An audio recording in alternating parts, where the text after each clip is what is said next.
नमस्कार दोस्तों, राधे राधे, सुप्रभात। कैसे हैं आप सभी लोग। उम्मीद है कि आप सभी लोग अच्छे हैं, स्वस्थ हैं और अपने घरों में अपने कामों में बहुत ज़्यादा व्यस्त हैं।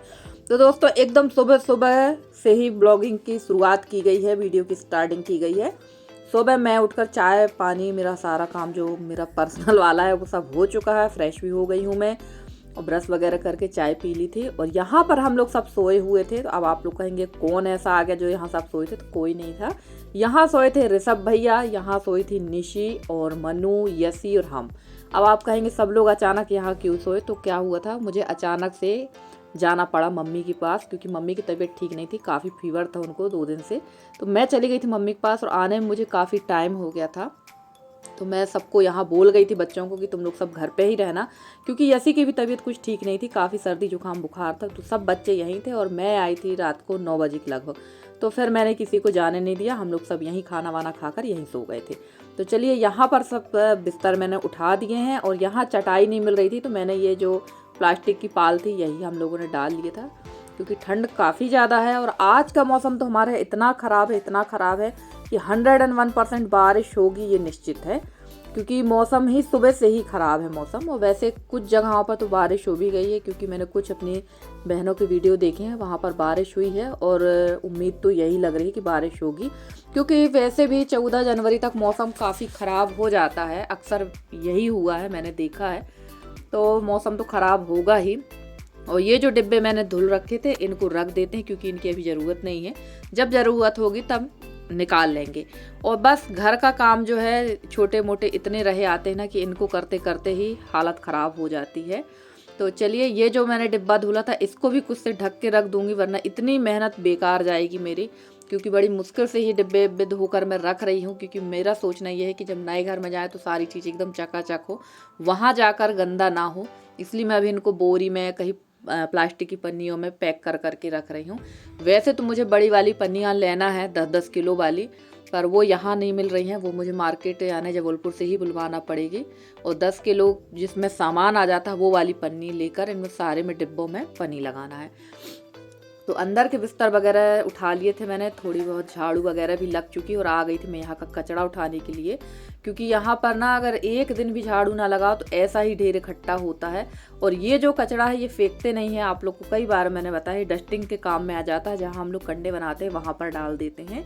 तो चलिए, यहाँ पर ये सारा उठा लेते हैं और उसके बाद करते हैं अंदर की लिपाई पुताई, क्योंकि ना अंदर जो घर है बहुत ख़राब है। और कल हमारी उनने कमेंट किया है कि इतनी ज़्यादा ठंड में आप लिपाई पुताई क्यों कर रहे हो, थोड़ा सा मौसम सही होने दो। तो क्या है ना, घर बहुत ज़्यादा ख़राब हो चुका है और लिपाई करना बहुत ज़रूरी हो गया है, यानी केवल मजबूरी ही समझ लीजिए, पर करना पड़ेगा। अंदर बहुत ज़्यादा गंदा दिख रहा है, मुझे खुद देखने में अच्छा नहीं लग रहा है।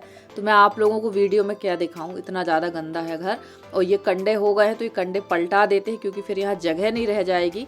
वैसे तो हर साल ये सामने वाली बाड़ी पर ही हमारे कंडे बनते थे, पर इस बार यहाँ पर इन लोगों ने पूरा बाड़ा बंद कर दिया है। और कोशिश भी हमारी यही है कि इस बार ना खुलवाना पड़े, पर देखते हैं, अगर खोल देंगे तो ठीक है, नहीं खोलेंगे तो फिर यही कंडे बनेंगे पूरे साल। और उसके बाद बाहर का काम जो था कंडे वाला वो मैंने निपटा दिया और आ गई थी यहाँ चूने की पुताई करने के लिए, ढेक डालने के लिए। तो यहाँ पर ना ज़्यादा चूने की पुताई वाला काम नहीं है, बस यही दरवाजे के सामने ही है। बाकी तो आप लोग देखते ही, यहाँ एक तरफ ट्रंक रखा है, एक तरफ ड्रेसिंग है और पलंग है, क्योंकि कमरा बहुत छोटा है। और सारे बड़े बड़े जो सामान है वो यहीं पर। और सबसे बड़ी जो मुसीबत है वो ये है कि जब शिफ्टिंग होगी ना तो ये सामान निकलेगा कैसे, क्योंकि ये जो दरवाज़ा है मुश्किल से ये 2.5 फीट या 3 फीट इसकी चौड़ाई है। आप यकीन नहीं मानेंगे, सामान घुस तो गया है अंदर, पर निकलना तो मुमकिन नहीं, नामुमकिन है।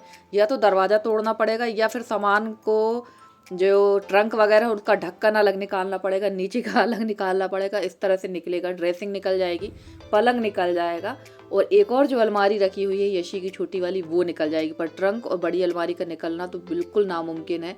पता नहीं कैसे करके इसको अंदर रख दिया गया था। और अंदर इसलिए रखा गया था कि तिरछा करके रखा था, तो थोड़ा सा अंदर कमरे में जगह थी। और अगर हम बाहर निकालते तो आप लोगों ने देखा होगा कि इस कमरे के जस्ट सामने एक अलमारी है ईंट की बनी हुई, तो जब वो टूटेगी तभी यहाँ से सामान निकल पाएगा। तो देखते हैं अब कैसे कैसे सामान जाएगा, यही समझ में नहीं आ रहा है। तो चलिए यहाँ की गोबर और लाल मिट्टी से मैंने कर दी लिपाई शुरू, और इस कमरे की भी लिपाई नहीं हुई थी। और हमारी एक सिस्टर हैं, देखिए उनका नाम मैं भूल गई, शर्मा सरनेम है उनका। तो उन्होंने कहा था कि आपने अभी दीपावली के समय ही तो पूरे घर की पुताई की थी और आप क्यों कर रही हैं, परेशान मत होइए। तो सिस्टर जी घर ना बहुत जल्दी ख़राब होता है और कच्चे घर में हर 8-10 दिन में भी लिपाई पुताई करना ही पड़ती है। और दीदी जो है हमारी किरण दीदी हैं, उनका कोई कमेंट नहीं आ रहा है। तो दीदी आप वीडियो देख रहे हो या नहीं देख रहे हो बताना, क्योंकि आप अभी शायद ऋषिकेश गए ही थे। आप ऋषिकेश गए थे, तो हो सकता है आपकी तबीयत कुछ नरम गरम हो, इस वजह से आप कमेंट ना कर पा रही हो। और वही मुझे लग रहा था कि आप कमेंट नहीं कर पा रही हैं, शायद तबीयत तो ठीक है आपकी, क्योंकि इस समय सर्दी जुकाम भी बहुत ज़्यादा चल रहा है। सभी जगह ऐसा सर्दी जुकाम का जोर है, बुखार का, क्योंकि मौसम ही इस तरह का चल रहा है कि सर्दी जुकाम बुखार तो होगी ही सभी जगह, क्योंकि मौसम थोड़े में ठंडा हो रहा है, थोड़े में बारिश हो रही है, इस तरह का मौसम है। और ये अभी तो पूरे महीना ऐसे ही चलना है। तो चलिए यहाँ पर पूरी लिपाई हो गई थी, और इस कमरे में ज़्यादा लिपाई वाला मतलब ज़्यादा जगह नहीं है, क्योंकि सामान काफ़ी ज़्यादा घुसा हुआ है यहाँ पर।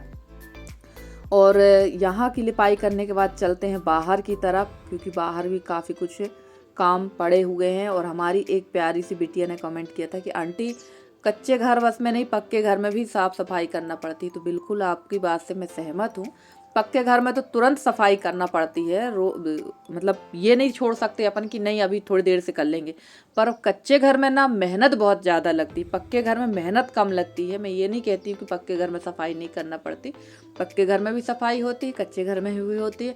पर कच्चे घर में जो कमर तोड़ जी तोड़ मेहनत होती, पक्के घर में इतना नहीं है। आप तो उठाए झाड़ू और पोछा मार दिए, और कच्चे घर में जो है आपको पहले झाड़ू लगाना पड़ेगी पूरे ऊपर से नीचे तक, क्योंकि ऊपर जाले लग जाते हैं, कचड़ा रहता है, पूरा आपको झटकार कर साफ करना पड़ेगा।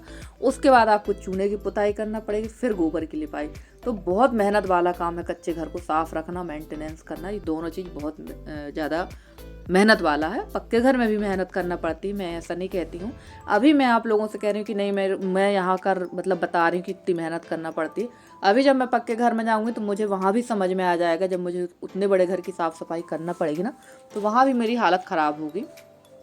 तो चलिए नहा धोकर एकदम फ्रेश होकर मैं आ गई थी, और मैंने धुल रखा है सिर। तो यहाँ पर ये चने की भाजी है, ये मैंने अपनी बड़ी मम्मी के यहाँ से, यानी बड़ी सासू माँ के यहाँ से बुलवाई है। तो बुलवाई नहीं है, मंगाई है नहीं, राजेश्वरी दीदी कहेंगी दीदी तुम हमेशा बुलवाई है शब्द क्यों यूज करती, मंगाई है उनसे। तो यहाँ पर इसको कट कर लेंगे, और इसको मैंने अच्छी तरह से झड़ा लिया है, क्योंकि ना इसमें इल्ली बहुत ज़्यादा आ जाती है, तो बहुत साफ़ करना पड़ता है। और दाल मैंने नहाने के पहले ही चूल्हे पे चढ़ा दी थी। दाल डाली है मैंने मसूर की, और जो कढ़ोरी बरी होती है ना, जिसको कुम्हड़ा बरी कहते हैं, तो कुम्हड़ा की जो बरी बड़ी वाली बनाई थी, उसको आग में भूंज कर मैंने पहले ही दाल पे डाल दिया था। चूल्हे पे नहीं, चूल्हे के अंगार में भूनकर दाल पे डाल दिया था, और इसमें डाल दिया था हल्दी, नमक और मिर्च थोड़ी सी। चलिए इसको पकने देते हैं। और अब आप कहेंगे कि दीदी आपने इस पर क्यों बनाई थी दाल, तो हमारे यहाँ की जो दाल है ना, मसूर की खासकर, मुश्किल से 10 मिनट में पक जाती है। और अगर आप इसको कुकर में लगा देंगे तो ये जैसा बेसन बनता है ना, उस तरह की बन जाती है। और वैसी फिटी हुई दाल हम लोग नहीं खाते हैं, इसलिए हम लोग जब भी मसूर की दाल बनाते हैं ना, हमेशा चूल्हे पर ही बनाते हैं। और बताया मैंने ना कि 10 मिनट लगता है इसको पकने में। और आप यकीन नहीं मानेंगे, भाजी डालने के बाद मुश्किल से 5 मिनट लगा था इसे पकने के लिए। और मैं आ गई थी यहाँ तड़का लगाने के लिए। तो ठंड में बढ़िया दल भजिया का तो स्वाद ही कुछ अलग होता है। तो यहाँ फटाक से लगा देते हैं तड़का, क्योंकि दाल भी हमारी पक चुकी है। और भूख जो है बहुत तेज़ी की लगी थी, क्योंकि ना लगभग 11:30 पौने 12 बजा था, और नाश्ता भी मैंने कुछ किया नहीं था, और भूख बहुत ज़्यादा कस के लगी है। तो चलिए चावल तो मैंने चढ़ा ही दिया है अंदर, और रोटी भी सिक गई थी मेरी। और यहाँ मैं लगाने लगी थी दाल में तड़का। तो मैंने डाल दिया था अदरक लहसुन मिर्ची का पेस्ट डाल दिया था, थोड़ी सी हींग, राई, जीरा और प्याज, और डाल देंगे यहाँ पर टमाटर, क्योंकि इस समय जो टमाटर हमारे यहाँ आ रहे हैं ना, वो पतले छिलके वाले एकदम देसी वाले टमाटर हैं, तो ये काफ़ी खट्टे रहते हैं। और ये देखिए दाल हमारी एकदम पक चुकी है, और इसको भी डाल देंगे। और आज मैं यहाँ पर 2 बार बाल बची थी, देखिएगा अभी यहाँ दाल भी देखिए उचट के आ गई थी मेरी साड़ी पर। और यहाँ जो ये लकड़ी लगी ना, इस पर भी हम फंस के गिरते बची थी, तो वो मैंने कट कर दिया है, नहीं आज तो मेरा मुंह ही चूल्हे पे घुस जाता। तो चलिए दाल हमारी यहाँ पे अच्छी खासी पक गई, अच्छे खासा उबाल आ गया है। रख लेते हैं अंदर और चलते हैं अंदर की तरफ, खाएंगे खाना, क्योंकि रोटियां मैंने सेक रखी हैं। और रोटियां भी मैंने नहाने के बाद ही सेकी थी, चावल और रोटी मैंने गैस पर ही कर लिया था।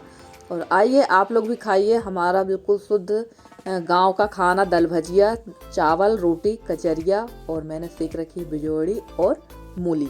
तो पहले खाते हैं खाना, उसके बाद चलते हैं बाहर। मुझे आज अपनी रजाई को सुधारना है। एक रजाई पड़ी है मेरे पास में, मेरे मतलब घर की ही रजाई है, काफ़ी पुरानी हो चुकी है और वो रजाई ओढ़ते थे मेरे ससुर जी। तो उसका जो अपन जिस तरफ ओढ़ते हैं यानी सिरायना जो है वो काफ़ी ज़्यादा फट गया। जो कपड़ा था जो इसमें रजाई तागी जाती है वो कपड़ा काफ़ी ख़राब हो चुका है। ख़राब, काफ़ी पुरानी है तो ख़राब तो होगा ही। और बाकी तो इसकी जो तगाई हुई है वो बहुत अच्छी हुई है, एकदम सॉफ्ट है ये रजाई। तो मन नहीं हो रहा था कि इसको खोल दें। हस्बैंड तो कह रहे थे इसको खोल के रख दो, और हस्बैंड के कहने पे तो बिल्कुल भी नहीं खोलूँगी मैं रजाई, क्योंकि ना इसके पहले भी मैंने 3 पुरानी रजाइयाँ खोली थी और लगभग 2 बोरी मेरे पास में रुई हो गई थी, बहुत बड़ी बोरी भर के रुई थी।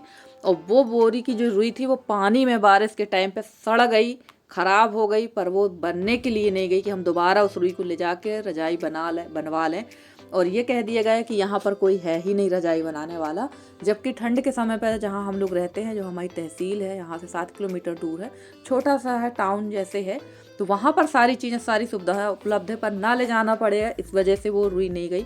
और मैंने फिर इसको खोला भी नहीं, क्योंकि मुझे पता था कि इस रजाई की रुई का भी वही हाल होने वाला है जो पहले हुआ था।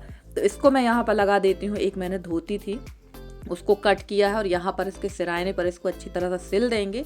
और इसके बाद एक चादर है उसका मैं बना लूँगी खोल और उसमें लगा दूँगी। तो थोड़ा सी मेहनत तो लगी, पर फटी हुई रजाई, पुरानी रजाई एकदम न्यू हो गई। और अब इसकी जो उम्र थी वो लगभग 10 साल बढ़ चुकी थी। तो कभी कभी छोटी छोटी चीज़ों से ही हम जो हाउसवाइफ होते हैं ना, काफ़ी जुगाड़ करके इस तरह के काम कर लेते हैं। तो मैं ये नहीं कहती हूँ कि मैंने किया है, बहुत लोग करते हैं। तो मैंने इसके पहले भी काफ़ी सारी रजाइयाँ थी जो मैंने सुधारी हैं। और एक रजाई है जिसकी रुई जो है एकदम बंध गई है, वो ख़राब ही हो गई है, तो उसको भी सुधारना है, पर वो घर में सुधारने वाली नहीं, क्योंकि उसकी जो तगाई है वो ठीक ठाक नहीं हुई है। तो चलिए यहाँ पर मैंने ले लिया था बड़ी वाली सुई और धागा, और फटाफट से इसको इस तरह से लगा देते हैं ताकि इसमें अब कपड़ा ना निकले। वैसे ये जो कपड़ा है इसमें, जिसमें ये रुई भरी हुई है प्रिंटेड वाला, वो काफ़ी ख़राब है, काफ़ी पुराना। और ये रजाई ओढ़ते थे मेरे ससुर जी, तो ये उनकी ही है। तो इसको व्यवस्थित तरीके से बना लेते हैं ताकि ये कम से कम लगभग 10 साल, अब इसकी उम्र बढ़ चुकी है और ये चलेगी। और फ्रेंड्स, आप लोगों को मेरे वीडियो कैसे लगते हैं? अगर आप लोगों को मेरे वीडियो पसंद आते हैं तो प्लीज़ मेरे वीडियो को लाइक करें। चैनल पे न्यू है तो चैनल को सब्सक्राइब करके, जिस तरह से आप लोग अपना सहयोग और स्नेह मेरे साथ बनाए हैं, इसी तरह से आप लोग अपना सहयोग और स्नेह मेरे साथ बनाए रखें। मैं पूरी कोशिश करती हूँ कि आप लोगों के लिए बहुत अच्छे से अच्छे वीडियो लेकर आती रहूँ। मेरे जितने नए सब्सक्राइबर हैं, पुराने सब्सक्राइबर हैं, जितने भी मेरे व्यूवर्स, मैं सबका तहे दिल से बहुत बहुत बहुत धन्यवाद कहना चाहती हूँ कि आप लोग मुझे इतना सहयोग करते हैं, इतना स्नेह देते हैं, जिसके लिए मैं आपकी बहुत आभारी हूँ। तो चलिए फ्रेंड्स, यहाँ पर ये काम भी कंप्लीट हो गया था और मैं आ गई थी ये चादर लेकर। ये डबल चादर था, कट नहीं है बीच से, तो मैंने इसको दोनों तरफ से सिल के इसका बना दिया है खोल। तो इसको चढ़ा देंगे उस रजाई में और उसके बाद इसमें फिर लगा देंगे एक सफ़ेद रंग का खोल। तो ये बन गई हमारी रजाई। और काफ़ी टाइम लग गया था ये सब काम करने में, लगभग 1 से 1.5 घंटे लग गया था। और ये हाथ से सिलाई करने में थोड़ा सा टाइम ही लगता है। तो चलिए, हमारा बहुत बड़ा काम हो चुका है। और धूप में बैठने की वजह से ना, मैं धूप में ज़्यादा, जैसे बताया ही था मैंने कि मैं धूप में ज़्यादा देर नहीं बैठती हूँ, क्योंकि मेरी जो स्किन है वो बहुत ज़्यादा पतली है। धूप में बैठने से ना एकदम काला काला सा दिखने लगता है चेहरा, हाथ तो बहुत ज़्यादा काले हो जाते हैं। इसी वजह से मैं धूप में ना बहुत कम ही बैठती हूँ। और बताया भी थे मैंने आपसे, धूप में बैठने की वजह से ना मुझे उल्टी की इच्छा भी हो रही थी, इस समय वॉमिटिंग की इच्छा होने लगती है। तो मैं बहुत कम ही धूप में बैठती हूँ। पर मैंने सिर भी धुला था और अंदर बैठो तो थोड़ी सी ठंड भी लगती, तो हल्की धूप छाँव पर बैठी थी। तो चलिए, यहाँ पर हमारा ये खोल भी तैयार हो गया और इसको डाल देते हैं रजाई में। और बाहर काफ़ी लोग बैठी हुई थी, मेरी जेठानी थी, तो मैं उनसे बात भी करती जा रही थी और यहाँ पर अपना काम भी करती जा रही थी, क्योंकि ये काम काफ़ी समय से पेंडिंग था और फाइनली आज जाके ये काम हुआ। तो देखिए, अब फाइनल लुक हमारी इस रजाई का इस तरह का है। तो चलिए फ्रेंड्स, आज का वीडियो आप लोग को कैसा लगा ज़रूर बताइएगा कमेंट करके। और यहाँ खड़े हो गए थे मेरे हस्बैंड बीच में। आज का वीडियो अगर अच्छा लगा हो तो प्लीज़ वीडियो को लाइक ज़रूर कर दीजिएगा। चैनल पे नए हैं तो चैनल को सब्सक्राइब ज़रूर कर दीजिएगा। तो चलिए, हमारी रजाई तो बन गई है और इसको मैं यहाँ से इसका मुहाना फिर से सिल दूँगी, सिरायना, और इसके बाद इसको रख देंगे अंदर। तो इस काम में भी थोड़ा सा टाइम लग गया था। तो चलिए ये फाइनल अब कंप्लीट हुई है हमारी रजाई। तो चलिए फ्रेंड्स, आज के वीडियो अगर अच्छा लगा हो तो लाइक ज़रूर कर दीजिएगा, चैनल पे नए हैं तो चैनल को सब्सक्राइब जरूर करिएगा। मिलते हैं आपसे अगले वीडियो में, तब तक के लिए दीजिए मुझे इजाज़त। Bye bye and take care.